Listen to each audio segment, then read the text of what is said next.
First at noon, remembering the victims of the Pulse nightclub shooting 1 year later. These are live pictures now of a ceremony being held at the nightclub location, marking the 1 year anniversary of the massacre. 49 people lost their lives when a gunman walked into the gay nightclub and opened fire. CBS 4's Carey is live in Orlando with more on how the community is coming together and moving forward. Carey? Well, there has been a massive outpouring of people who've wanted to come by the Pulse nightclub and pay their respects. You can get a glimpse of it between these two buses here as we stand along Orange Avenue near downtown Orlando. Folks are coming by who want to pay their respects to the 49 victims and the dozens of injured at the Pulse nightclub last year on this day, June the 12th.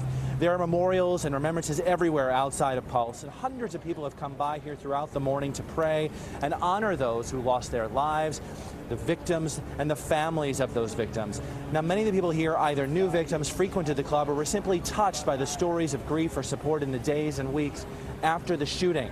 One man we spoke with this morning told us his powerful story. He was supposed to be at Pulse on June the 12th with his friends, but he was tired and decided not to come. One of his friends was murdered. It's almost like a nightmare. Being back here is just basically reliving the moment. 2 o'clock in the morning, they called me, this person was dead and everybody else. So it's really, really hard. Earlier this morning, right around the time of the shooting, there was a special memorial at the nightclub. The names of the victims were read aloud at the time the shots were fired. Now, right now, actually beginning at 11 o'clock, and we are streaming this on CBSMiami.com, there is an event in the back portion of the nightclub. There's been singing, there's been speeches by people who were affected by the shooting, also some politicians here to pay their respects as well. Also on our website at CBSMiami.com, we put an extended portion of our interview that we did yesterday with the Miami parents of one of the victims, Jerry Wright. In that interview, they spoke about dealing with their loss, their advocacy for gun control, as well as their thoughts on how the Orlando police handled that shooting. Again, all of that is at our website, CBSMiami.com.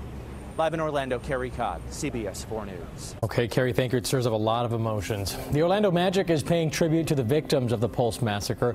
The team tweeted a video of people holding cards with the names of the victims, along with this message you see here. 1 year later, we continue to honor the 49 lives lost too soon, as well as the heroes who emerged that day. The team also honored the victims during their season opener in October, hanging a banner at the Amway Center reading Orlando United, along with the names of those 49 victims. And you want to stay with CBS 4 News for continuing coverage of the 1 year anniversary of the Pulse nightclub massacre. Be sure to watch Carey live reports later tonight on CBS 4 News at 5, 6, and 11 p.m.